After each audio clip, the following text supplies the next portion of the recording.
There it goes. Now we're There we go. recording, right? Yep, I see it now. For for everyone watching here, I think we've been talking for what, 10 minutes? We thought we had some gold intro, some warm-ups, some icebreakers here, and I realized I didn't hit record properly. This is my first time actually doing the record because Alex is supposed to be doing this. But here we are. Episode 7, Pumps Talk Bass. So today I'll start this again since we just did this, but all the other bums are not here. As I was saying to Jared, they are dead to me. In the famous words of Alex Johnson, Alex decided being sick was a better excuse than coming here. Zub, his excuse is a little bit better, but still kind of dead to me. And so, in lieu of those two not showing up, we got Jared Reed, my old college fishing partner, introduced in episode 1, but he's here today to actually talk a little bit of bass fishing. Hello, I'm Jared from Delaware, born and raised. I'll probably stay for the rest of my life. Me and Brennan fished college together, freshman to senior year, whether that was in same boat, separate boats. I think most of the tournaments, except for a handful, we didn't fish at the same tournament.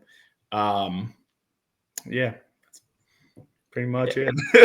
just a recap again, since I'm dumb. Jared and I were just going over our very first tournament we fished together, where we met. Kind of, it was like fresh, as we were saying. It was the summer going into sophomore year of college, and Jared and I had not really met before. I think we met at like one fishing meeting. I think it was one meeting, but it was like no recollection of each other besides some text messages setting up our trip. And I picked Jared up on my way down south in Delaware. I picked him up at the Cabela's parking lot there at Christiana Mall. Nice little landmark in Delaware. Yep. And he hopped in my truck. We loaded it up. I met Jared's parents, great people.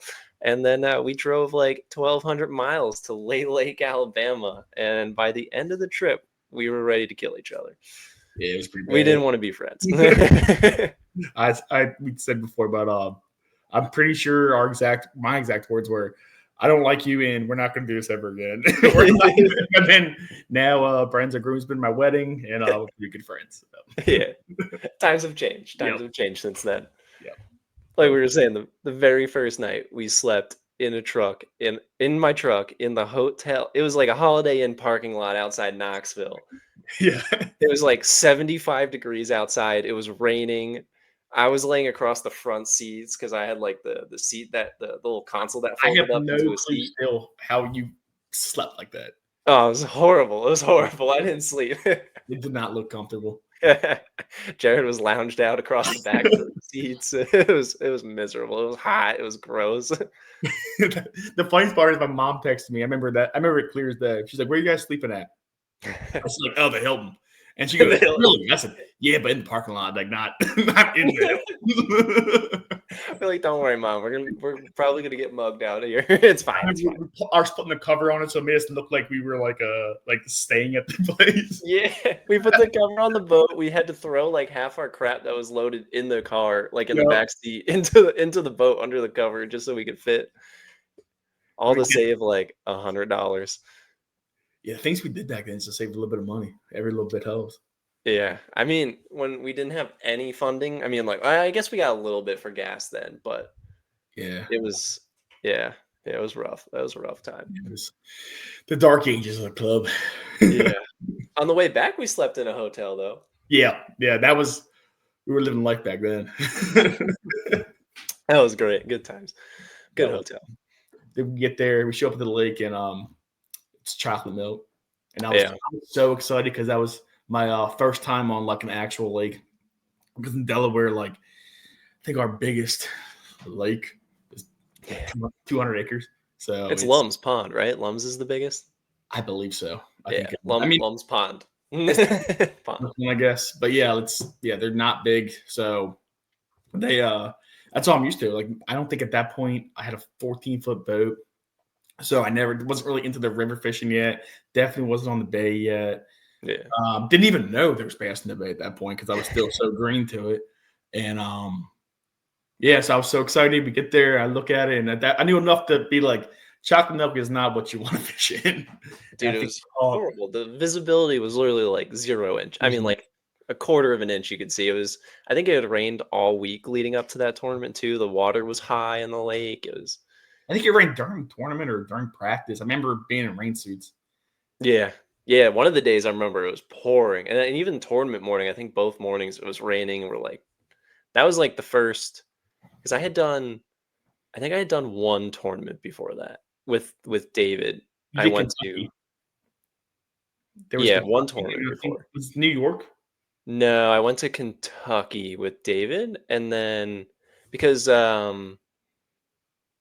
think I fished that with you, and then I think later that summer I did Chautauqua with Okay. another kid from the club. Yeah, because I think ours was July. June. It was June. It was Okay. like right after school ended, I remember. Like it wasn't like crazy long after. But yeah, I think that was only like my second tournament too. So like that was like my first Getting our feet second wet. real lake. I mean, like besides like a Jersey Lake or Candlewood, I had done like once in college, but I did Kentucky Lake for the first ever college tournament, which was just a nightmare, and then Lay Lake, which again we had like no clue what we were doing. Because you fished like youth stuff, like youth tournaments and stuff, right? Beforehand. Yeah, but it was like all like Jersey lakes. So like Hapakong, I mean like Hapakong's 2,500 acres, but I hadn't really fished. I mean, like besides that, there was just like a bunch of electric only lakes, and I had done Candlewood once. Like I had never seen a lake that like you like had to actually run more than like 5 minutes, not even like 3 minutes to another spot. In Lay Lake, we were looking at like was like what? It's like 30, 40 miles long, something like that. Yeah, it's pretty big. Yeah. Honestly, I can't remember it. Like I'm not good with that kind of stuff. So it's you were the captain on that one. I remember quizzing you. I'd be like, Jared, which way to go back to the ramp, left or right? And it's just a Um, river system lake, so it was only one or the other. And you committed, dude. If I didn't have my navigation, I probably would be the same. Like, I've got a little bit better, and I know the rivers now and stuff up here, but yeah, them lakes get me confused. you got lost on Smith Mountain, right? Remember in that morning we left? We were staying at a house Okay, on the I didn't water. get lost. I couldn't see. That was no clue where I was because it was pitch black out. It's true. We left at like what 6 a.m. or something like that. It was like It was like 2 hours for sunrise. yeah, it was early. It was pitch black out. We're running like Al and I were running on our boats at like 30 miles an hour, and Jared was just getting left in the dust. To be fair, my boat's top speed was 35. So, to me, you guys were flying. I was in the duck boat back then. Yeah, that was the Express. That was Yeah, the good old camouflaged Express. yeah, the duck boat. But yeah, Lay Lake though. Lay Lake was brutal. That was chocolate milk, first ever tournament, like for you, like second real college tournament for me. It was we had no idea what we were doing. Like we were saying before, like we had one like Lowrance 7 inch like on the console. I don't even think I had side imaging on it. I think it was just downscan. I don't think you had it. Yeah, I think it was just down. Yeah. But I remember after the tournament, I remember day one, we came in with one fish. In practice, we caught 5 fish a day. No, We were oh, you just did. I caught one fish. It was on tournament day. On tournament day. He showed up on tournament day. Always show up when it counts. Yeah. Yeah, I was catching 5 fish in practice, but like back then I look back and I'm like we were just doing like anything. It was just running down the bank, burning bank. We should have just done that on tournament day. Yeah, we were talking before we forgot to start recording was we felt like kids around like adults. Like these guys, some of these guys were in their 30s. They owned Grad houses. school kids. Yeah, they owned like brand new boats and stuff like that. Like Yeah. it was intimidating. Especially I don't know about for you, but it definitely was. They were all nice and they were all cool. But yeah, it was definitely like did not feel like you belonged, or at least I didn't. Yeah. And the way they were talking, I'm like, this ain't a pond. Like this ain't like I'm not flipping lily pads or something. Like this is like Yeah. real deal stuff. And then yeah, it was just a big learning curve. It was a whole nother vibe down there with those guys from the South. Like It is. they're talking about fishing, and I'm like, I mean, you were new to it. I had done some like stuff in high school, but it was like, I got like 2 tournaments in a year. Like I didn't really learn what a drop shot was until like college, quite honestly. Yeah. Like I had no idea what half this stuff was, and then these guys just like have been in college, doing fishing tournaments for like 10 years. They're running like all these brand new boats. They're talking about practice. Like they're like, oh, I'm pulling hooks off. Yeah, yeah. I remember hearing that and being like, "You're cutting the hook off." Yeah, I was like, this is a thing. I didn't know that was a thing. I thought you just go out and catch fish. You're telling me you rode around for 8 hours and didn't throw a lure in the water? Yeah, they were talking about graphing for another. Yeah, and like, because I guess there's some ledge fishing, which I mean, I've never done that in my life. Yeah. And they were like, yeah, we spent half the day or the whole day graphing. And I'm like, what do you mean graphing? Like, what? Just you didn't like cast it? Like, that was just, I never even like done that, considered that, been a thing. Nope. Yeah. You learn quick. Yeah. That, and then I remember just the whole other vibe of just like when we were driving, we made friends with some of the guys from, I think it was Murray State. Yep. Yeah, and we're driving through. They're like, "You want to go to Bass Pro Shops?" And we're like, "Sure, why not?" It was like 10 o'clock at night already. Not even. I guess it was like 8. 45 minutes, an hour drive up there. Yeah, we were driving like an hour away to Bass Pro Shops through the guys who didn't know. Yeah, like 5 minutes ago. Literally, and then they're like, we're going down some like little back road, and like they're trying to do a K turn because we took the wrong turn. They're like, "Man, glad we don't have your Yankee plates out here." Yeah, that's the first time I've ever been called a Yankee. Yeah, it actually hurt. That was a border state. It's a border state. We don't claim it. Mason Dixon, right? Yeah, they were like, I remember that the locals walk. I mean, so the town we went to at Lake Lake, it was like, it looked like the recession came through, and like, I mean, it looked like a normal main street that I'm used to, but everything was boarded up. The only thing that I can remember, correct me if I'm wrong, the only thing I remember was open was this crappy motel. Like it was. I looked up some of the hotels that we stayed at, including that one. I remember that one. That one was the Key West Inn.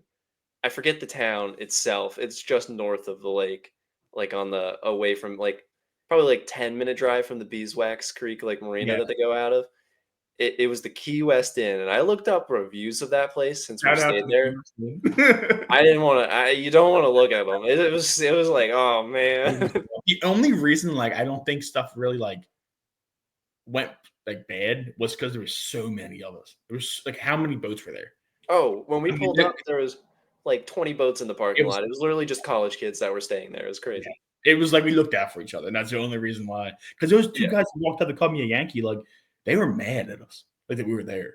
Yeah, they were given like, I don't know if they were real waypoints, but they were trying to like talk to the Kentucky guys. He said, "Where are you guys from?"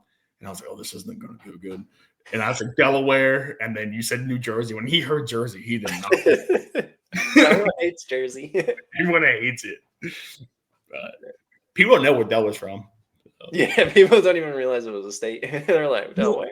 Was it who was it? We went to Ohio, and they asked me where I was from, and I said Delaware, and they assumed like Delaware County. Yeah. What was it? They're like, I'm like, "Oh, you're not that far." I'm like 4 or 5 hours away if you don't count that as far. And he goes, "Well, no, it's like a couple minutes down the road." I'm like, "No, Delaware, the state. Like we're little, but we're mighty." Like, he didn't even think of the state. He was like, that doesn't exist. Yeah, it's not a real thing. It's a mystical spot. Yeah. Man, what a time that was. That was a great trip. Yeah. Made some friends there. The Murray State guys were good. Yeah. I mean, everyone we met was pretty good. Yeah. We I even stayed, I think it was the next year we stayed with one of the guys from Murray State that we met that year. We stayed in his single wide trailer outside for Kentucky Lake. So much fun. I didn't go to that one. That was one, I think, because I never went to Kentucky Lake. No, that one was with David, the old president. Mike and Barowitz was with Chris me on that one. Yeah, Chris and Mike went. Yeah, Chris was there. Yeah, that was a wild ride. Yeah, that was. And then Chris had to trailer the boat home by himself the next day. Chris took the trailer home, and then Mike stayed with us because we were allowed to fish 3 wide because we doubled up. We were able to do the college FLW Open, and then later that week was the Big Bass. Yeah, so we were able to do that, and that allowed 3 guys per boat. So Mike just stayed with us, and then my boat broke down, and then we had to get I had to get like Towboat US to come pick me up so I can go pay. That was a miserable week. The Ranger was known to break down, wasn't it? Oh, she remember our last tournament together? No, not our second to last tournament together.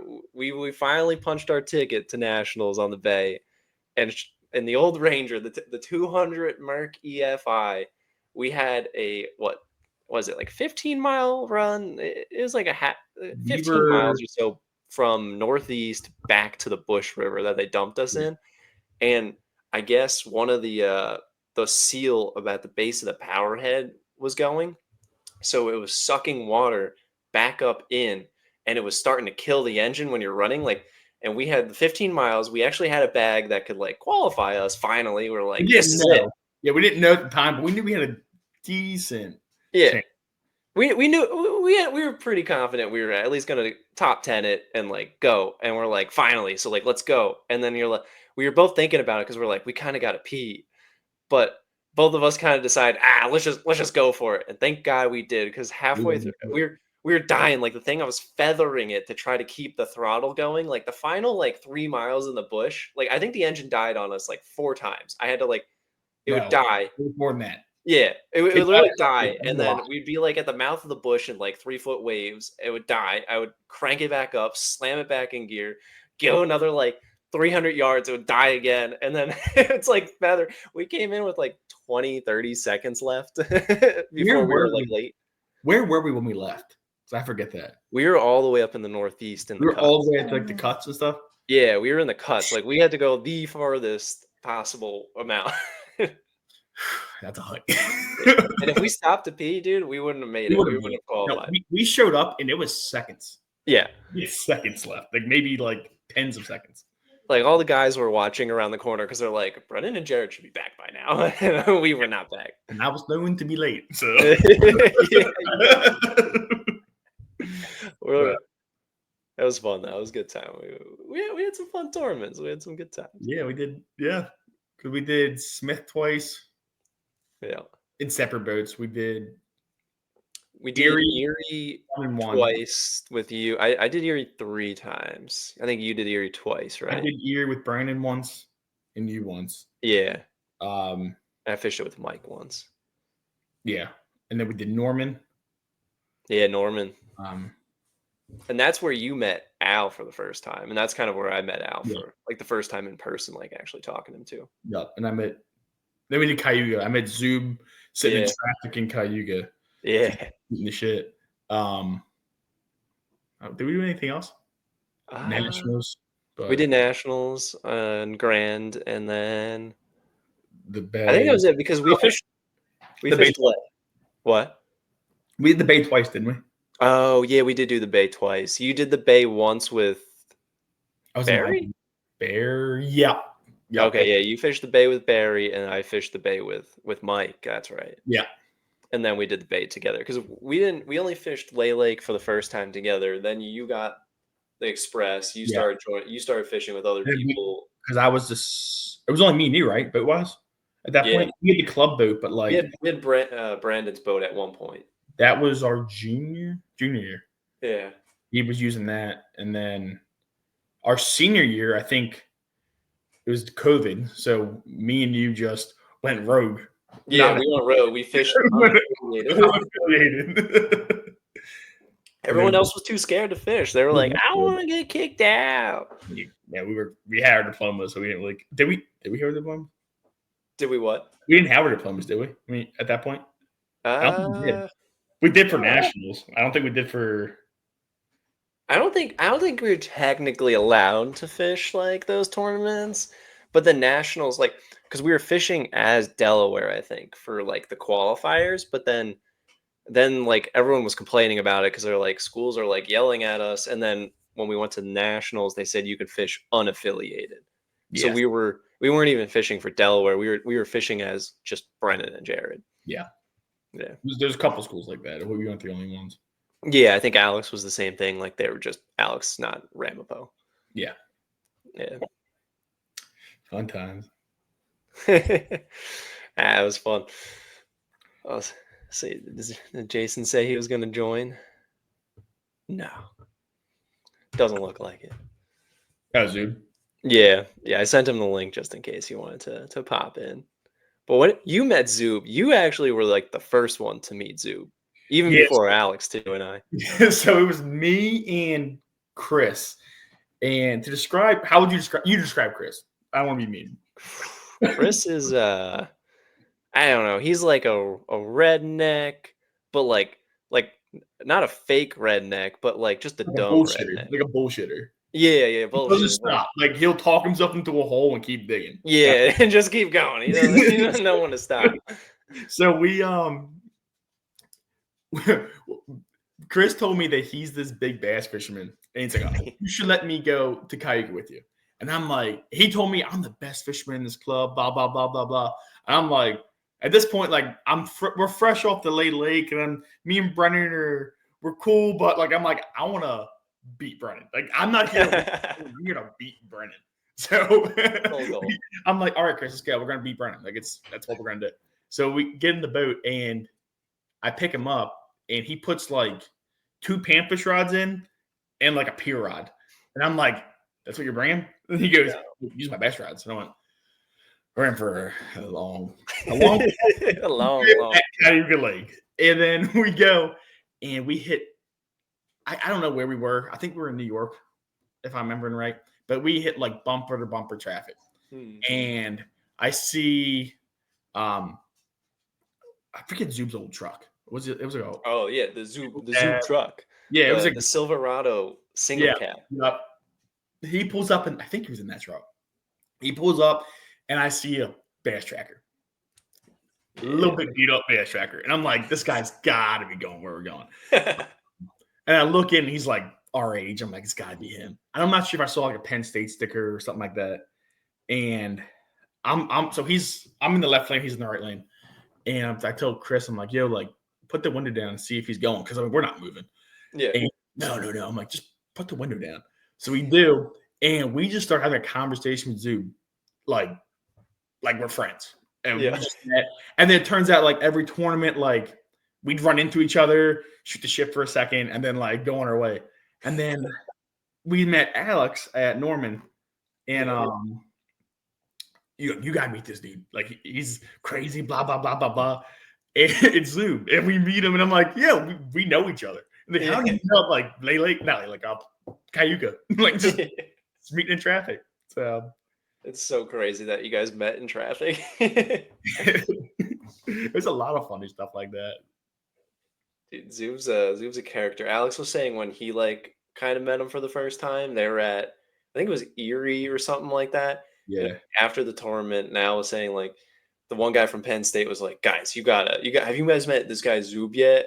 And he's like, they're like, no. He's like, oh, you got to meet this guy.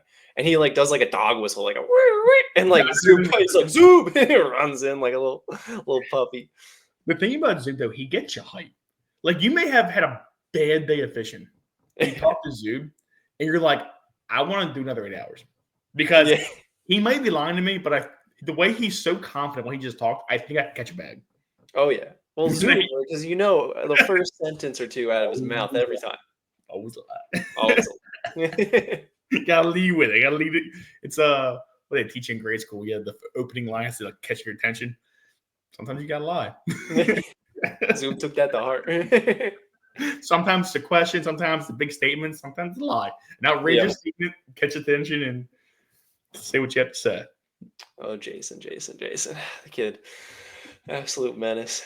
But well, I think our goal today, since we've done some nice intros here, we wanted to talk about spring fishing. That was since we're locked up here in the cabin, cabin fever starting big time. You got a whopping 2 inches of ice down there. We got like 6. And now the time we just want to go spring fishing.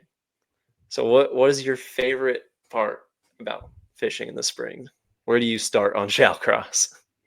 I mean, I fish the bait too. Like not anymore. I don't know. Like I'll be honest, the first couple of trips I go out, it's just getting my feet back wet. So it's like riding the boat, enjoying going fast again. Yeah. Fishing like old stuff. But I don't know. It kind of depends. Like, yeah, I mean, it's a lot of different. It's not like up where you are, where it's kind of like all the. I don't know. I don't honestly have no fish Jersey. So what do? You tell me. I don't know. Well, let's see. It's Bay. It's the Bay. It's You gotta pick a early April. location. Yeah. Where are you running in early April on the Bay? What are you doing? Honestly, I'm looking for a rock. If it's trying to, that's honestly what I'm looking for first. Until I know we're in the pre-spawn stuff like that. Or because if it's once it hits like May, I'll start creeping on the flat, starting to see if I can see any grass start popping up. Mm-hmm. But normally it's the rock. I'm gonna go up to Susquehanna. Yeah. Around Garrett's Island, all that kind of stuff, up in the Northeast. But that's right. Honestly, I like that during the springtime, in the fall, in the summertime. I'll find fish some rock too. But Yeah. if they aren't hitting. That's basically. I like that springtime. I even like I mean, I guess it's kind of pushing later spring, like later April. You get into like Swan and Furnace is when that stuff starts like Yeah. really firing off. I've never been big on Swan Lake, Swan Creek. Swan, I love Swan. I have fun in the early spring there when it's like not like the lily pads aren't really up yet. You can get out onto like some like grass that's like off the bank there. You can have some fun there. Even like if the tide gets up, there's a lot of wood and laydowns on some of like the pockets around there, and I've had some really fun days just like flipping like a little craw or like a jig, anything like that. Yeah, I've never had luck there. And I think part of it is from where I launch, it's a hike up there. Mm-hmm. So it's just kind of like I'd rather fish the stuff that I know I can catch fish on. Because every time I go up there, it's just kind of like one, you're fighting like everybody, brother. Yeah. And second, it's just like I don't know. It's just I don't know.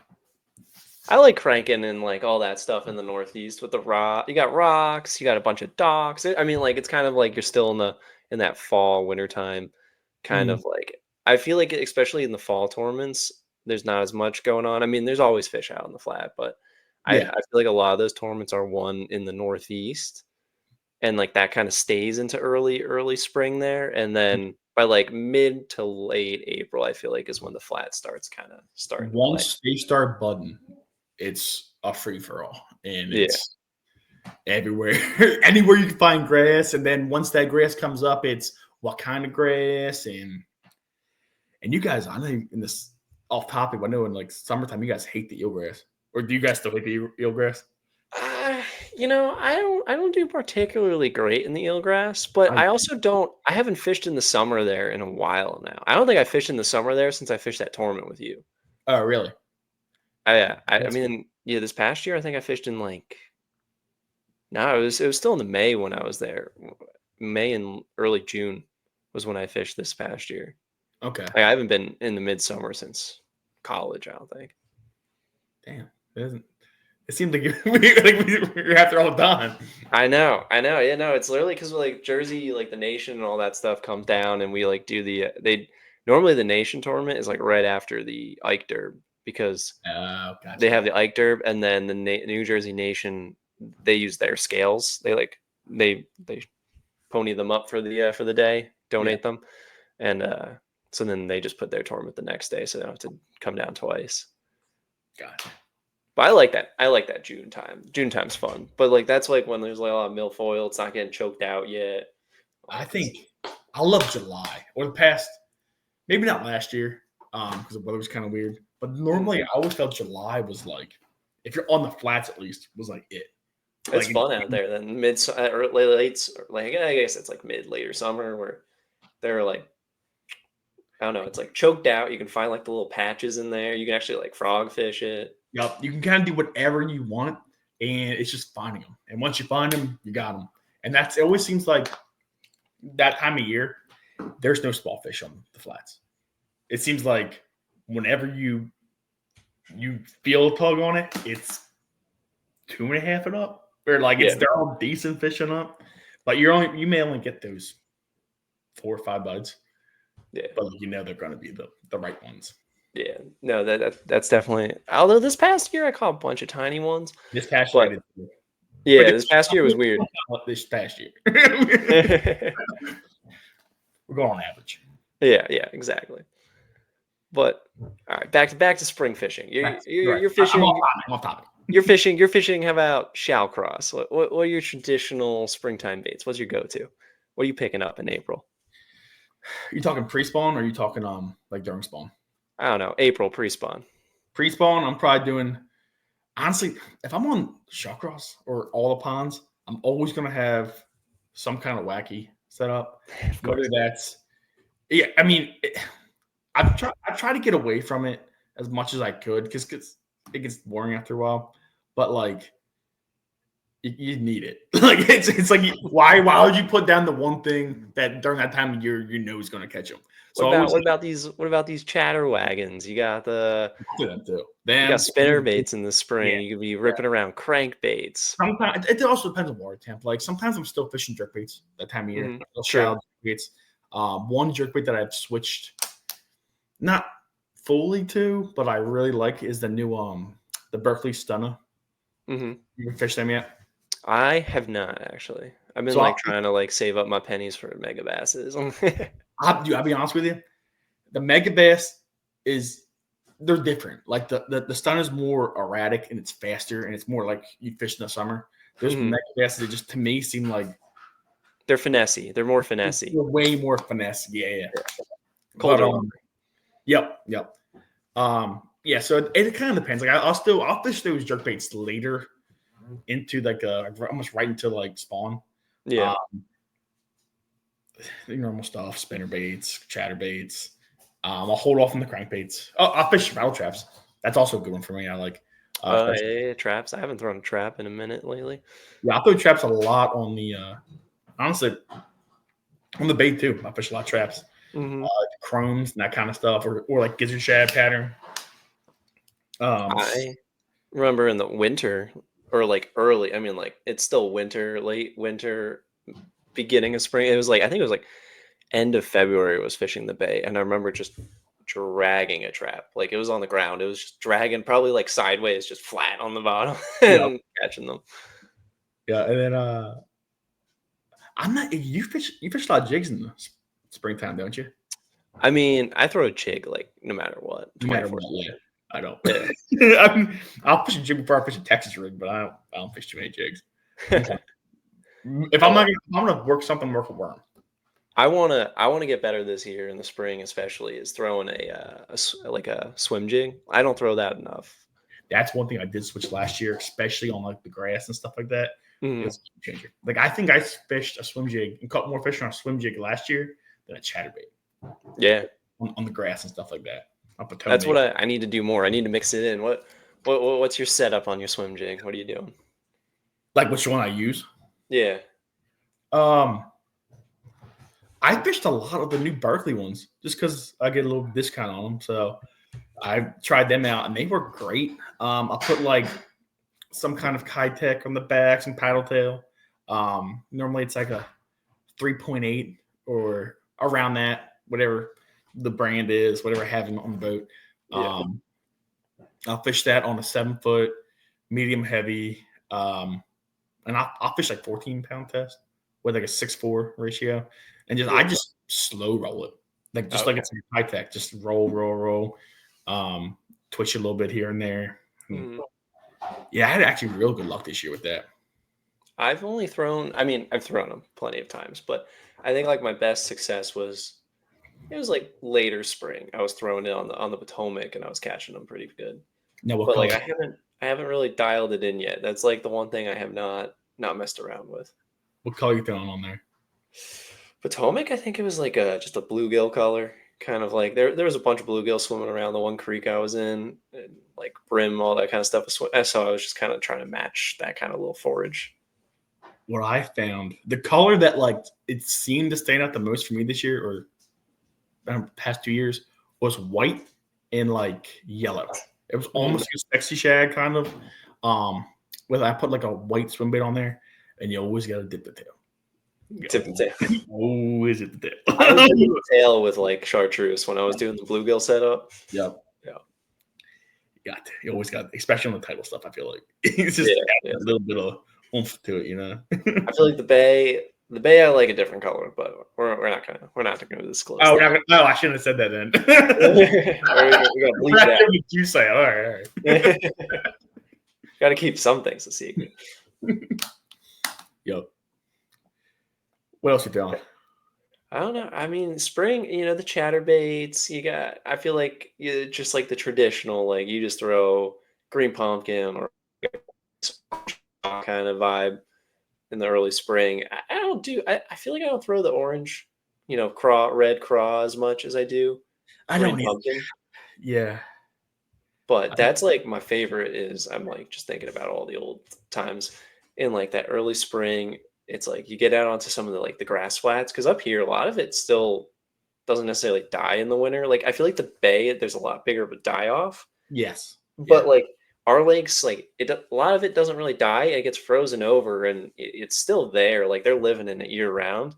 And then the spring, like, it's some of it's starting to sprout, but the flat, like the grass flat's still there, but it's like definitely a lot lower. It's not choked out. And they start staging out there in like that 5-6 foot flat area. And then I throw like underspins, like chatterbaits all around there, rattle traps through it, and you can have a good time. I found this past May. Past May, we went out. We had for my club, we had we also had elk neck. And I didn't do very good in the tournament. But I found them the next day. Club tournament was over. We just fun fishing. And we went out to the flats and we found a little bit of just where it was a little bit taller. I didn't find it in the tournament, a little bit taller. Threw some traps around there, and it was like I've never caught the numbers on the bay like I did that day. It seemed like it was every other cast you were catching. They were small, but they were like every. Was that when you were on the phone? I feel like I was on the phone with you that day. Yep. I remember that. Me and Anna, and it was on the trap too, because it was enough you keep that trap above it, and it was funny though. It's one of those days where like we've had it before. You go out there and you're catching them, and all the boats show up, and you the other boats, and you see them. They come and they go because they're not catching them. You must be on that one little spot, and you're catching them all. And the dirty looks, and you just live for that kind of thing. Dude, on the bay, when you're sitting there whacking them in front of someone and they're not catching anything, is the best feeling on earth. and through my head, I just kept saying, like, man, I wish I found this yesterday. And you do the math, and it's like, I probably wouldn't have done well on the tournament either because they're all small. But just catch those numbers. Yeah, because on the bay, that's you catch 10 fish. That's a pretty good day. The bay's hit or miss. Like some days I feel like you can like catch crazy amount, but a lot of times it's like, oh, I got 7 bites. Like, but they were all 3.5, 4 pounders. Yep. Like the one day out there, I've had a couple like crazy days, like where you're catching and everything you do is just like the right move. Yep. Yeah. But for the most part, it's 5, 6, 7, 10 bites. Yep. And then more than that, it's 3 bites. At least for me. I've done well lately on the bay. I've got the good track record going so far for like the nation events and stuff, but I just need more time out there to like really dial it in. Because I feel like I get down there, I have like maybe one day to like putz around if I'm lucky, and like I go to like the same like 2 or 3 spots that have been like productive, and then like that's it. And I just fish in the tournament the next day. It's hard because I feel like there, especially, it's like it's hard not to fish off memory. Yeah, because I feel like it's so big, but the fish is so small that like you just drawn to those like summer spots too, because you're like, oh, I know I'm having a bad day, I'm not catching where I should be, so let me go to, even though it's out of season, let me go try this. And then you get that one bite, and then you're like, this is all I got. This is all I got. I'm living here. We just ride this out, and then by that time, it's the end of the day. But the bay's cool like that. Like spring, fall, summer, like you could sit in one spot all day and catch them, and like you don't have to move. You don't have to do anything. You ever find the striper in the springtime? Yeah, dude. Last year, no, not this past year. It was 23 because I didn't have the boat this past year, and I was out there. It was before I was practicing a day on the nation tournament, and then that's when we went to the Potomac right after, like for those 2 days. And I was out there. I think it was like a Wednesday afternoon. I had like done some, I was scouting around, and I was just kind of drifting across this flat, just kind of like aimlessly casting, and like a bunch of stripers started busting. Dude, I was reeling a Senko across the surface, and they were just coming up and just chewing on it. Like I was reeling a topwater Senko, and I caught striper for like 2 hours straight. I was just like, this is too much fun. Now we don't bring them in the boat. Don't bring them in the boat. That's against the law. We don't do that. No. We shake them off when they get close. When we see their striper. Yeah. We don't mess with stuff. No, we don't do that. Striper are cool out there. You, like, especially like in the spring when they're like, you got all the striper boats chasing them. Yeah. Those guys going crazy out there. It's fun. Yeah. And then, or I mean, it's all year long, but you go and you set the hook on a big one, and you fighting the blue cat. Yeah, blue cat. And slimy blue cat. Well, you're supposed to be like they're invasive down there now. You gotta. Yeah, I caught one last year, and I was on the phone with my mom, and I caught one. I'm like, yo, we're doing like crabs or something that night, and I was like, I think it was springtime or late spring, maybe early summer, and I'm like, you want it? And she don't eat catfish, but she's like, yeah, bring it over. So I stuck it in the live well.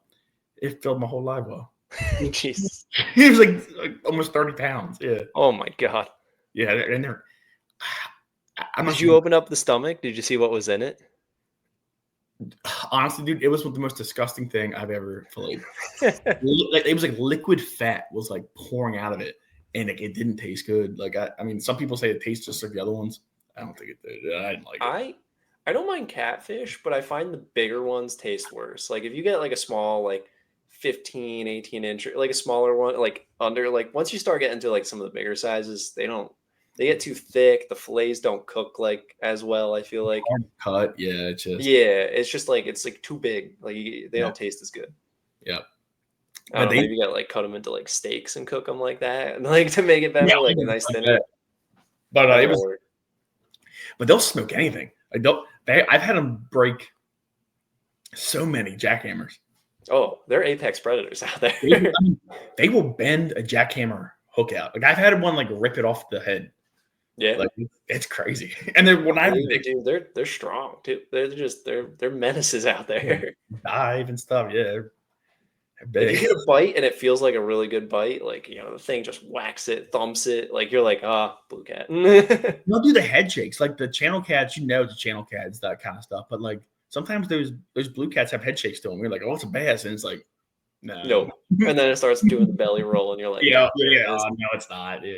Yeah, you start pulling up the line, and half of it's slimed over. You're like, that's Pray that it spits the hook out, and you got to make sure your baits are all good still. Oh man, you're just trying to scrape the slime off. You have to like retie half the time. Leave that slime on there, dude. Leave the slime on there. You leave that slime on there. It's like a smells for him. The bass hate the catfish just as much as we hate the catfish. Yeah, it's true. They see that, they smell that, and they're like, "We're out of here." The scent trail, dude. Yeah, they like that. Man, so gross. Yeah. But let's see what else we got on the spring. We got our rattle traps. I like ripping a trap in the spring at bay, even lakes around here, like the big grass flats, or like just I'll like real slow roll it down like rock banks and stuff like that. Yep. I fished in the another one I fish a lot, especially when we find some like rock points and stuff that they're hanging out on. The frit side. Oh yeah, you're a big frit side guy. I'm a big frit side guy. Because I try to go between the wiggle wart and the frit side, and I just always find myself going back to that frit side. It's just something about it, and I don't even go the clicking one they have out now or the other brands. I kind of just, the silent to me is a little bit better that time of year. Yeah, that's like I like the a lot of the Rapala like flat sided ones. I'm like blanking on their names, but the OG Slims, I think they are like same kind of concept, like just flat, like balsa, like just nice slow wobble in the early season, always good. Yep, I like them too. Yeah, it's hard to get those through half the time though, because like all the weeds, it gets even in the fall, in the spring, like some of it's starting to grow or it's already there from last year. You gotta be picky. I don't get to throw a crank as much. Yeah, you gotta be picky on where you throw them. Or like if I go into the SAS or something like that, I'll still throw them like the smaller, like the ones that don't go as deep, the more shallow ones. I'll throw them against the wood and stuff like that too. They do a pretty good job not getting hung up as much. You know what my favorite spring crank is actually now? I like started throwing it last year, 2 years ago, and I've like fallen in love with them. It's the Hybrid Hunter. Ooh. I almost don't want to say it, but like they're so good. I don't know. I've in on the bay on like my local lakes here, I've found it to be like I don't know. It's one of my favorite ones. It's like really like I'd rather throw it over a trap more almost. Really? Yeah. Now what are you throwing that on now? I've thrown on a couple different rods. I feel like I've thrown it on like because like Jared and I are both Dobbins guys, so we got like the same kind of lineups. I've thrown in on like a 735, like Caden cranking one. I've thrown it on a 734 Fury, 734 Sierra. Okay. Anything like slightly because like they have like some good like I don't know how you would say it, just torque. It's got a lot of pullback like a crankbait, but it almost pulls back a little bit more. They're beefier. They're like big, like they're like a 1.5, like the Mega 1.2.5s. Like they're big bodies. Because I throw what kind of line that you throwing yours on? Like 10 to 12 pound fluoro. So I throw mine on like 17. Yeah. So I'll throw mine, and I throw it on a beefier setup. I throw it on I'm blanking on which one it is. It's the Shimano. Is it SLX? Because I think it's blue and black. It's a big 7-foot. The SLX ones. Yeah, it's like the big cranking rod. It's a glass, and it's like I bought the rod for like a backup chatterbait rod, and it was just kind of too beefy for me. So I throw it on that, and it does good, but I only throw it on like again grass and stuff like that. So you're throwing yours on like everywhere kind of thing? Yeah, anything. I've thrown on the bay with like 10-pound test before. Go crazy with it. I'm kind of scared I'm gonna snap something up on that. I mean, because it drafts a lot. Not drafts. It like pulls a lot of water. Yeah. No, I feel like I got in this debate with like the other guys before with line. I find like if you pull on line, do like even 8-pound test, you have to like really crank on it to break Yeah, it. Like yeah. like it's so much stronger than we think it is. When people are like, "Oh, he's fishing with 6 pound, he's nuts." Like I don't know. We were at Ticonderoga, Alex and I, Yeah. and he was fishing like 12-pound test leader on spinning rods. Like I had 15-pound to 8-pound leader, and we were just throwing Texas rig Senkos in the grass, and I was horsing 3-4 pounders back to the boat. I had no problem with 8-pound tests, like wrenching them in. That's what I throw my spinning rods on the flats. I throw 8-pound test. Yeah, no, mine's 8-pound test no matter what. Yeah, If I'm on the bay or if I'm like drop shotting, like it's just 8-pound test. There's no, I do. no And need. I'll even throw 8-pound braid on the Yeah. 8-pound test because I'm like, it's gonna.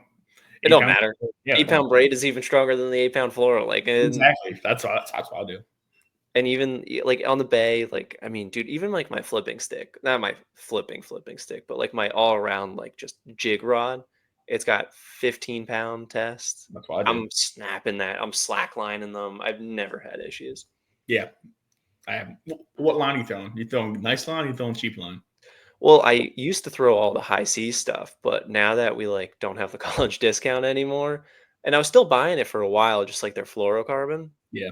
but it got really expensive, and I like it, but I just can't justify. So I've started going to like the Berkeley Vanish. Alex uses that a lot, and honestly, it works good. Yep, that's.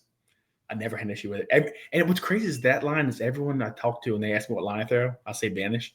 Yeah. I think Vanish is gone now. I think it's something else. They changed the name around or something like that. Okay. But, they say, "Oh, that line stinks," and blah blah blah, and you don't break off. I'm like, no, like I haven't tried like a crazy amount. Like I tried some Sunline. I absolutely hated it. I was snapping off. It was just like it was so like birds nesting constantly. Like I hated the Sunline I was trying. I tried like just like the Seagar Red Label. Like I didn't get into some more of the expensive stuff, but like the Red Label was horrible. I mean, it was just it would go bad in like a week. It was just the memory on it was nuts. And then I don't know, the Berkeley stuff, it gets the job done. It's cheap enough where I can like rotate it out after a month or something. I buy the big spools. Big Yeah, 2000. I buy a big spool, and I put a lot of backing on my rods. Like, Yeah, I'm so only spooling like 50 yards at a time on my reels because like I'm not casting any further than that. it'll go bad. Yeah. Yeah, and it goes bad, and then you just swap it out, and you only put another 50 yards on. Like, you can make a little 300-yard spool last forever. Sometimes I actually like it when that the floor gets a little bit stiffer. And I Yeah. don't know why. I don't know why, but sometimes I feel like I can work stuff better when it's I mean, call me crazy, but yeah. Actually, Or feel I'm just cheap. Yeah. yeah, just like, I ain't swapping this out. It's fine. Oh, it looks white now. It's not clear no more. Oh, it's fine. Yeah, It ain't breaking yet. what do you throw on you throw, like, 17-pound, you were saying, on the hybrid hunter? Yeah, but yeah, on that one I do because I just feel like I want to keep it higher in the water column because if I'm Mhm. because unlike you, like I'm not throwing that like I only throw hybrid hunter in grass. I Yeah. just don't like it enough, I guess, or I don't have enough confidence in it to really throw it anywhere else. I feel like there's other stuff I want to throw instead. Yeah. So I kind of like it to sit higher in the water column and kind of get over top of that grass. Yeah. Um, I've had a couple of good days with it, but I don't throw it like a crazy amount. Or I after throw the it pretty extension. religiously in the spring now. It's like that is, like, one of the main baits on my deck in the spring now.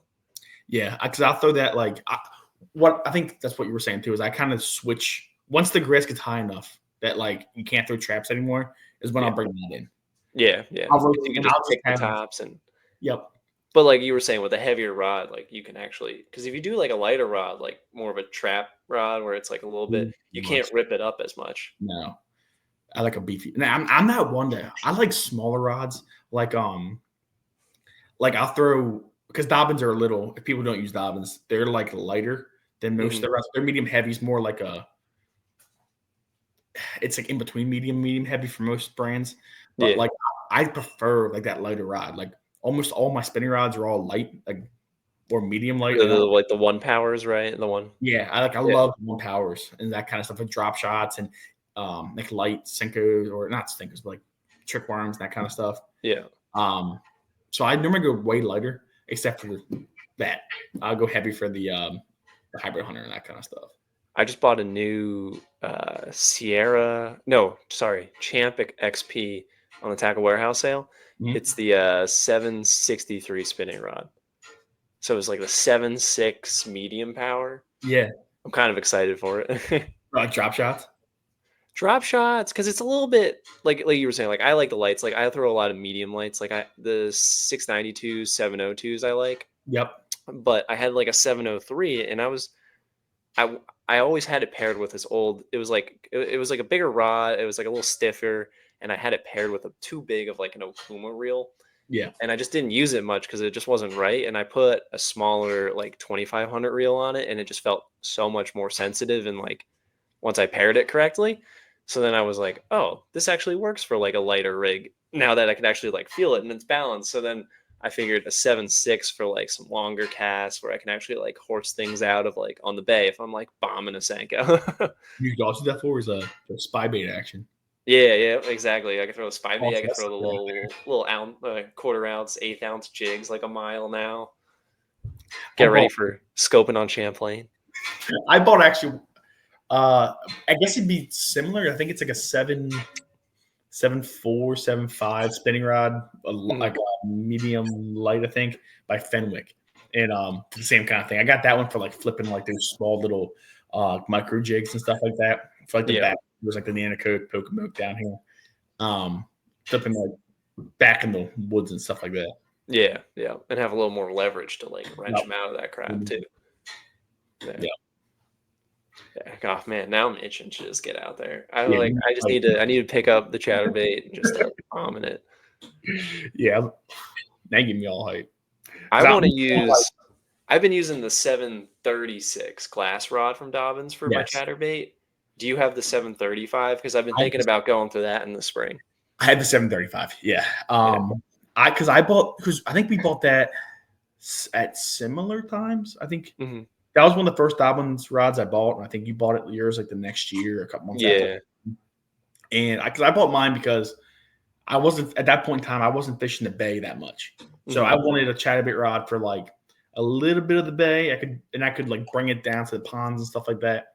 and not have too much power. Yeah. But I like because you can actually like you feel a lot more of it, but it's still strong enough where you still have all the backbone of it, but you don't have that. You get more tip action with it. Okay. See, that's the thing. Yeah, I was wondering if it's like almost too like some people say it's a little noodly, or like in the early spring you're wrenching them out of some of that grass and stuff. Like I want to be able to.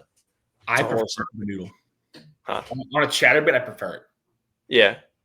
So I like having that that play in it. I just bought another one that was it was I think probably the same sale you're talking about, Tackle Warehouse, but I bought a Daiwa 7.5. I don't know if it's a medium or I think it's a heavy rod, but like same thing. Just for I don't like the graphite anymore for the chatterbaits. I like that glass. I like that give because I like the use of the crankbait. Yeah, because when you're leaning into them, it actually just folds over and doesn't sets the hook, but still, it's not gonna. Especially when you're pulling it through that grass stuff like that, like you can get hung up so much. It's just so much more forgiving. To me, it's got all the backbone. You're not sacrificing the backbone, but you got a little more tip action with it, and I think it's more of like an erratic motion with it. Yeah, at least it does. Man, it needs to be spring. We need to be out on the bay right now. That's what we're doing. April 4th. You don't have to do anything else that day. We're going out on the bay. Day before my wedding, we're gonna go out there. Yeah, man. We're running 3 wide. You, me, Andrew up there. Yeah. We'll take my Skeeter and he can take his Quantum. Yeah, he can take the Quantum out. Oh man, if it runs. We'll dump in the sassafras and we'll say, "All right, let's race it, Andrew." Oh, poor guy. What's funny, when he bought that boat, I was in my Express still, and he could smoke me in it. But because he can go like in like the low 40s, and the Express was 35 max. And the Vexus, I beat him, and now you're gonna smoke. Now you're gonna be able to beat me in a race. Probably not. I think your boat's probably still faster. Nah, mine's a heavy old. I've topped out at like 72, but that was down current on the St. Lawrence. Like 71, I've done by myself on a lake. Because I think I hit 69, but I'm not sure if it's all broken in yet, and I'm still learning like the position of the jack plate, and I've only taken like twice, 3 times. Because you got the 225 or 250. I got 250 in the back. 250, yeah. I mean, Alex's boat gets up to Alex's is a ZX 225, and he gets up there to like he can get to 70. Okay, I could buy with the 225, so you should be able to cook. I'm not sure if it's the same hull though. It's probably a little different. I think they changed it with the FX. You have the FX or ZX? No, ZX 250. I don't know what they did with the hulls. I forget exactly. Someone was explaining it to me. Like some of them were like the same thing. Like the ZX versus the FX was like the same hull but different caps. Or I forget what it was. I think the FX and the ZX is, I think it's all interior. If I'm not mistaken. Yeah, I think that's the trim package. Yeah, it's basically a trim package. Yeah, I could be wrong now. I think I never looked at the FXRs because they were kind of at the price range. Yeah, a little pricey there. You don't want to look at outside the price range because then you start getting what's 20 grand? what's 30 grand? 20 grand over a 30-year loan. I mean, come on. It's only at you $100 a month. Yeah, it's pocket change. Think about it. I mean, are you going to use that? Are you going to take that money with you when you die? Come on. Yeah, it's just money, right? You always get more of it. Exactly. You work every day for it. I just can't fish for the first 3 years. I gotta save some money. Yeah. We're all broke from fishing. It's all right. Yeah. Follow us for more financial advice. Yeah. What was that thing you posted? On I think it was Instagram or something like it's a bad financial decision.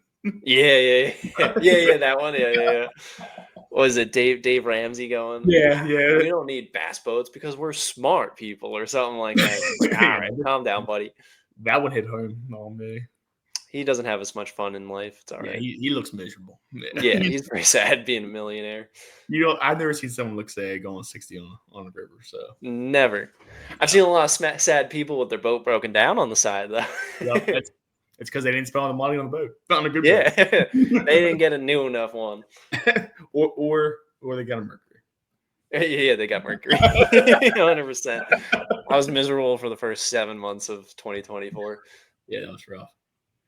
6 months. 6 months. It was. Nah, I guess it was more because it was November. I blew it up. So yeah, and then I finally got it back in July, fully working. Just in time. Yeah. I'm just gonna say I don't have a engine working for every tournament now, though, for the nation, because then they just won't give me a co-angler. It's way better. Oh, I bet. Yeah, that's one thing. I'm not big on the big tournaments and stuff like that. You know that, but yeah, that's one thing that I don't know. I feel so much pressure if I have a co-angler. You gotta perform for your co-angler. Yeah, perform for him, and it's like now, like I'm having a hard enough time trying to catch my own fish. I want to put you on something. You gotta show up to maybe next fall we'll do the September Potomac trip again. You gotta pull up for that one. One of these. Yeah. One of they're fun to do. There's some of the big tournaments. It's like it gives you the old college vibe. Yeah, especially if you guys all go down. Like as long as I'm free, I'm cool with that. Yeah. If you guys can camp the Smallwood or. Yeah. Oh, you know where I want to go this year? Because we do a 2-day on the bay. I want to camp at. I want to use my little tent, my little rooftop tent again. I want to camp at Elk Neck. Elk Neck, yeah. You gotta be. I might look sooner because we just booked some sites I think last week, and they're filling up. So for Elk Neck already, they closed one of the loops up. So like one loop, and I think this loop is worse than the other one. So they're doing. I forget which loop. The loop I stayed on was mostly. I don't think there was any tents. I think I was the only one. There was all campers. They were all watching me set up because they're like, "What the hell is this?" You gotta describe what your setup is. Yeah, my setup, especially back then, that was when I was running with the expedition. So I had just like this big like cargo carrier looking thing on the top of my roof, and it's a fold out tent. It's just you pop the cover off and it folds out, and I climbed up into it. And these people all in their like camper setups that are like semi permanent, like they're staying there for weeks. They're seasonal people. They're like just staring at me because I got the boat in tow. Like I ate some Chick-fil-A on the boat, and I like what's it? They were so confused. Were you by yourself for that one? Yeah. That was because I was stayed at Elk Neck that night because I dumped in that next morning at Elk Neck and I fished. And then right after that is when I went to your house when we went to the Potomac. Gotcha. Okay. Yeah. Because I drove down that day. I fished. I stayed there for the night instead of driving to you. I was like, I'll just stay here. And then that was like during the wildfires too. That was good times. Yeah. That Potomac trip we did, that was that made me fall in love with it. With the Potomac? Yeah, it's awesome. I love that place though. It's a great fishery. Especially in the spring, it's so much more fun. That's what we're going. Actually, no. We might go down there in springtime this year. Yeah. Is that gonna be the honeymoon? It might be. It might be. Maybe that or Lake Anna. So that or Lake Anna. There you go. Take Anna. Yeah, I don't know. It's like a difference, like an hour, I think, for me. Maybe a little bit less. So pick one or the other. Yeah. The Potomac's not a far ride for you. No, it's like 2 hours. If you leave in the middle of the night, it's less. Yeah. Don't leave when we left at 8 a.m. at rush hour. That Beltway traffic, yeah. I think anymore, I'm just going to take 301 down. True, yeah. Take them right down to the Plata and just cross over. Yeah. Yeah, it's way better than the route I always take from Jersey. It's just a nightmare. Just 95, basically. And then you get to Maryland, and it's just horrible. Yeah. But yeah, you should definitely, because I've never fished in the spring. It's always been either the fall, and I did not do very good in the fall. It was tough. Yeah. But the summer always seemed pretty good. The couple times I went, I've been there, I think, 4 or 5 times. But yeah, I want to try the springtime because the way I think you've been there a couple times this spring, right?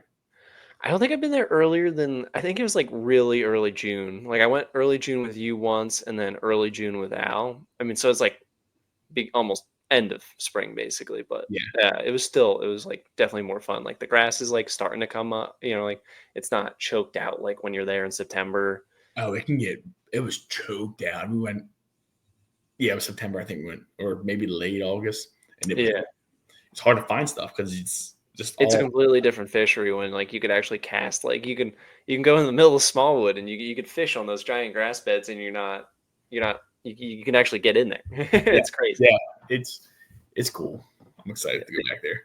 Like Chickamauga, we were out there. Like when I went there in September, where we were fishing in the Chickamauga, it was just all choked out to the surface. I'm like, I couldn't even fish. I couldn't even get to the waypoint that we had out there because it was just like I couldn't even get my boat into it. Yeah, that's the blessing and the curse when it comes to grass fisheries. Yeah, You just may not be able to get back there anymore. yeah. It's all time. It's fun though. I like the grass fisheries. Yeah, it's just when we first started, like one thing I do regret, not regret, but like we went to Cayuga. I never saw grass like that before. Like to me, when you guys talk about grass, I'm thinking like the hydrilla and milfoil and ponds. And obviously, when you put on a big lake, they fish totally different because where we are, it's mud bottom, and out there, it could be anything out there. You have the sand, harder bottom, that kind of stuff. So it's like I didn't know that like there are certain lures that like work way better, and it's not just casting like a Cinco or a frog into it and try to work it. So You're trying to fish grass in 15 foot of water versus yeah, 2 feet it's of water. You can't really exactly throw a frog over top. whole different ball game. And Yeah. that's I wish I knew what I knew 2 years later. Just that little bit of knowledge on the flats. You learn so quick on the flats what to do. That way, yeah, if I had that, I don't know what it would probably wouldn't change anything, but I would have a lot more fun. Didn't help when we fished the Cayuga tournament that it was also like windy as hell for the tournament day, and basically most of the lake was unfishable. Is that was my first time, like really like manning the boat of a bigger lake, or I mean it is a big lake, and I remember me and Chris we saw a spot we wanted to go fish, and we started driving, and it felt like we drove for 20 minutes and we didn't move. Like it was like we didn't go anywhere. Like it's so big. Because the bay doesn't feel like that. I feel like you feel like you move a little bit, but yeah, that big. That was a very big like eye opener when we started doing the college tournaments. It was the size of these lakes was just crazy. I feel like the biggest takeaway I got from college fishing was like the perspective of like what we were actually doing. Like I just didn't grasp it, and even now, I didn't even grasp it as we were doing it. It's me looking back now, and being like, I learned so much. Like I didn't apply it back then because I was still learning it, but like I learned so much about the sport, how to break a fishery down, all that kind of stuff that it only comes from just doing it. Yeah. Oh yeah, we tried and failed many times in our first couple of years. I mean, even just like having the bay in the backyard for college. Like we were 25 minutes from the ramp from like Anchor at Delaware, like from the Yeah. actual college itself, and that I didn't really start fishing until like spring, but even just like trying to figure that place out for the first time ever, like It's I intimidating. didn't fish until like spring of sophomore year, I think, when I like really started like was like, oh wow, like people actually fish out here. Like I didn't realize it was like tournaments and stuff too. Yeah, I wasn't in that kind of scene like that, like with tournaments and stuff. But like I never even realized like where it's fishing. I feel like Bassin is way bigger in Jersey than it is in like Delaware and this part of Maryland. It's kind of like I can't think of how my friends like fish here and there, bass fish here and there, and they just don't know that there's largemouth or smallmouth on the bay because they're all striper fishermen or you're flounder fishing, that kind of stuff.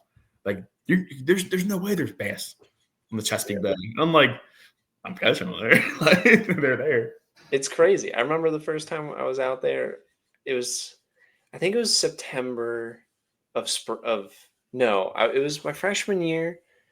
It must have been like the late spring or something. I forget when it was, but I remember like the grass was up on the bay and like I was driving across. I had no idea. Like, dude, I remember we launched an anchor with like a couple of my college like roommates, and I was just like, let's just like fish here. I ran to like the Bohemia River on my very first day on the bay. Like I was just like, well, that looks cool. Like, and I ran there and I was like, wow, that took a long time to get there, and like it didn't even know. And eventually we ended up back up. We ran back. We ran onto the flat itself, and I remember drifting across a grass patch, and there was just like bass swimming everywhere. It was like gin clear water, the grass like pockets and holes, and I was like, whoa. That was like the first time I ever even like saw a bass out there because I remember fishing in the Bohemia and I remember a blue claw crab like floating by, and I was like, what?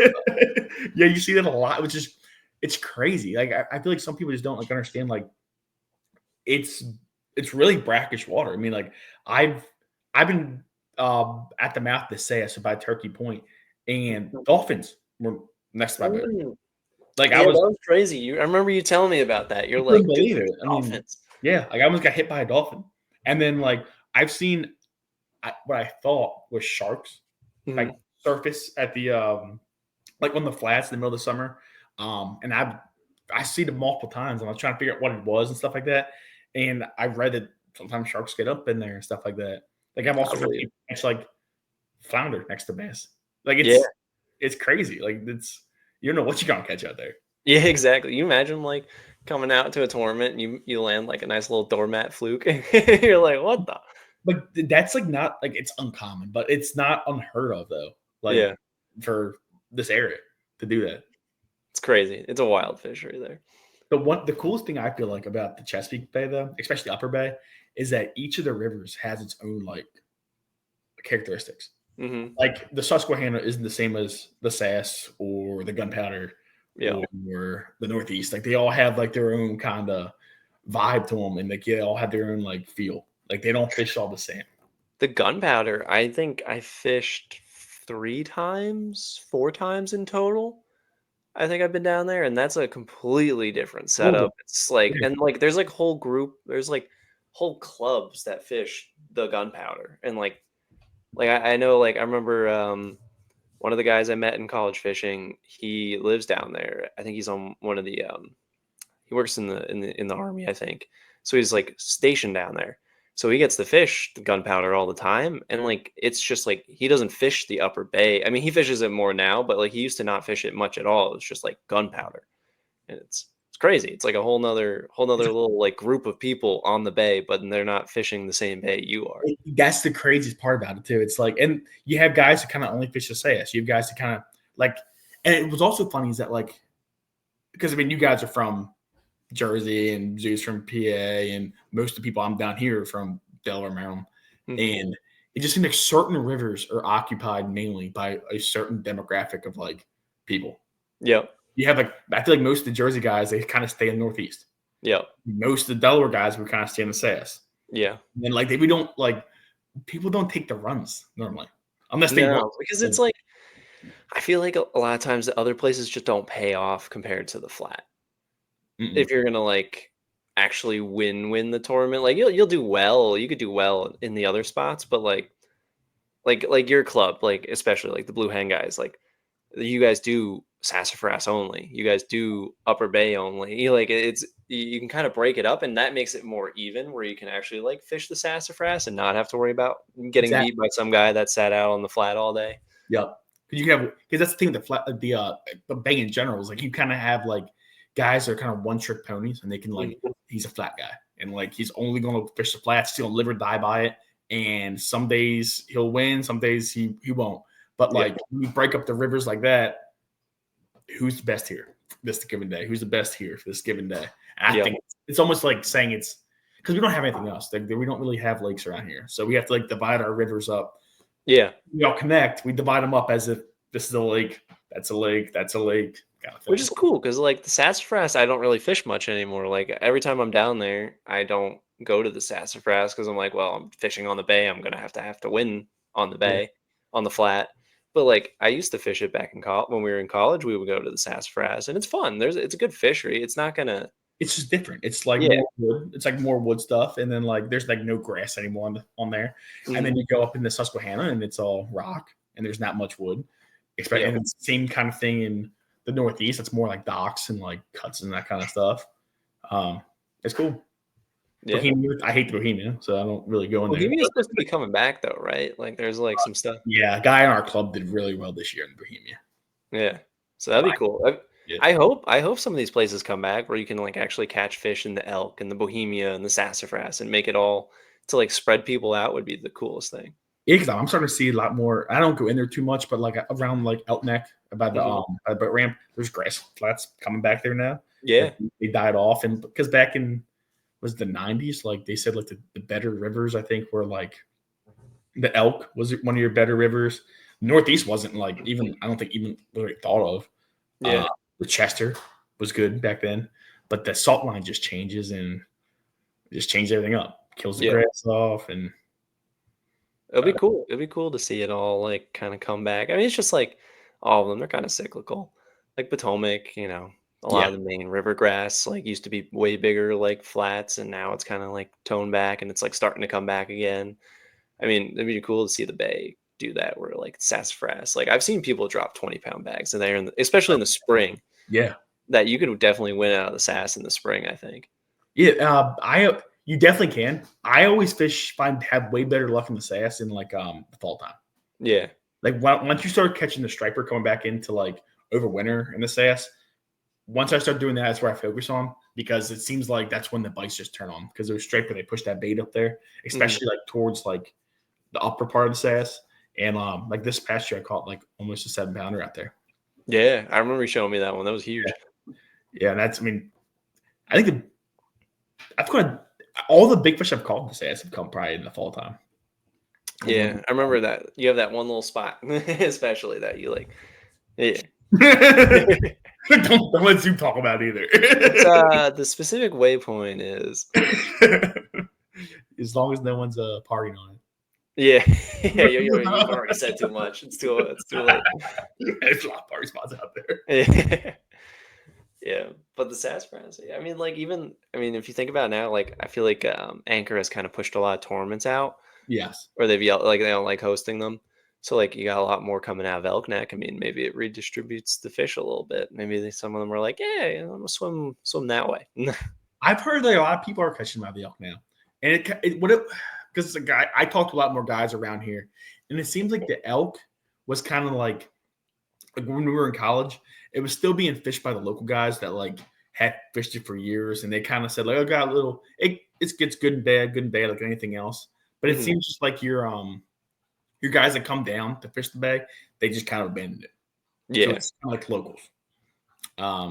But you see a lot of Jersey guys up around like the flats and northeast, that kind of stuff. Damn right, Jersey boys. Hate us because he ain't us. Nah, I'm good.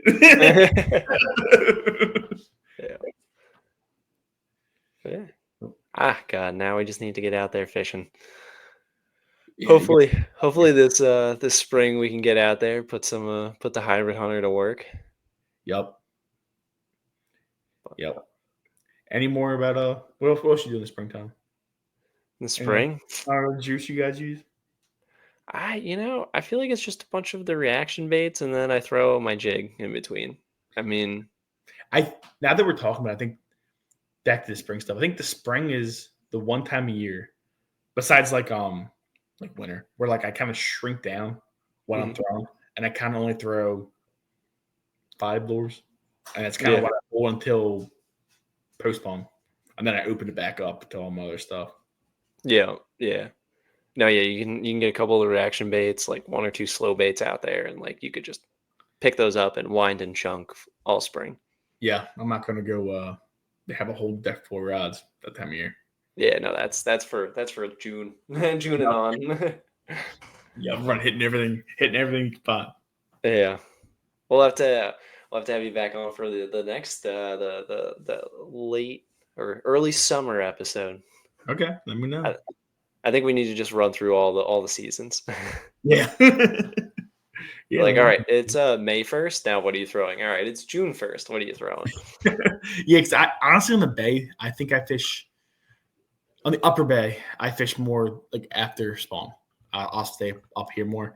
Normally in like the pre-spawn stuff, I'm fishing like the backwater rivers, and it's the same thing. Just I'm going finding where they're staging up and that kind of stuff. Yeah. I mean, for you, the sassafras is only like what, 20 minutes away, 30 minutes away? 30 minutes away, yeah. Yeah, a little bit further for you to get to actual bay. Well, I mean,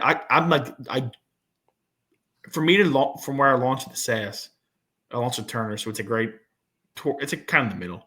Yeah. To get to Northeast, it's only like 20 minutes. Yeah, not bad. Just it's extra gas money. Yeah, it's just watch out for the floaters. Yeah, and you got more horsepower. You got to burn more fuel now. Yeah, but it's all for fun, right? It's all for fun. Wait until you start filling up the 50-gallon tank a couple times. I know. I did it once already, and I'm like, hold. Where did this go? That's right. Andrew's got a new car. I'm like, shoot, my boat's got a bigger gas tank than your car got.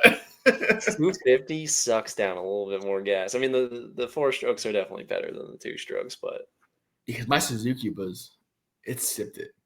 Like I could push a whole weekend and still have half a tank. Not no more. Nope. I think I burned like half a tank at your bachelor party, like on Smith. I think I burned just over half a tank, close to 3/4 for like 3 whole days. I mean, I was giving her the beans out there, but yeah, that was fun. Trying to throw Matt off the boat. I mean, he'd probably like it. Hot. Yeah, it's fun. That's another place I love. I love Smith Mountain. Yeah. It just seems like that's probably the worst fishing we've had down there. I keep saying we got to get all the guys out to a Smith Mountain trip and you rent one of the houseboats. We just tie up our boats to it all night, and then you just live on that for like a couple of days. It'd be a blast. There's a lot of things we could do. I mean, there's that. We can get they're redoing the cabins at Elk Neck. I think there's gonna be parking for boats. There's some cabins at Smallwood now that have boat parking. Yeah.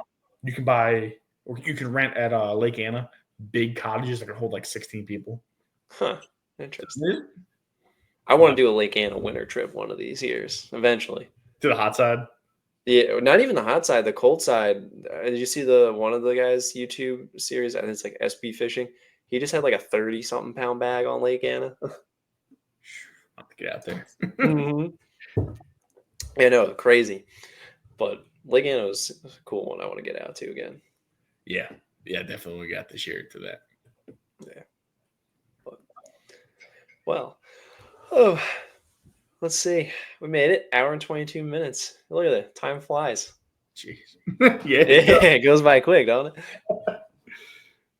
I guess we can wrap it up here for all of our viewers at home that our tens of viewers. I hope they enjoyed this episode. You know, we got a nice, I'd say bum number 4, Jared Reed. You've been guest number 2. Unfortunately, you weren't the first guest, but it's all good. Yeah, we did the best for last. Yeah, let us know if you want more of Jared Reed on here, because we like Jared. We like to keep him around. He's always fun. Yeah, I'm not the bass brainiacs like the other 3, but I'm here for some fun. Hey, you're a big boy. You moved up in the world. You went from a little pin rig, and now he's got a brand new Skeeters. Bump with the fiberglass. Yeah, he's basically ready for the BFLs and Toyotas now. I think we gotta sign him up even for the Opens. Nah, I'm a local hammer, dude. I don't travel too far.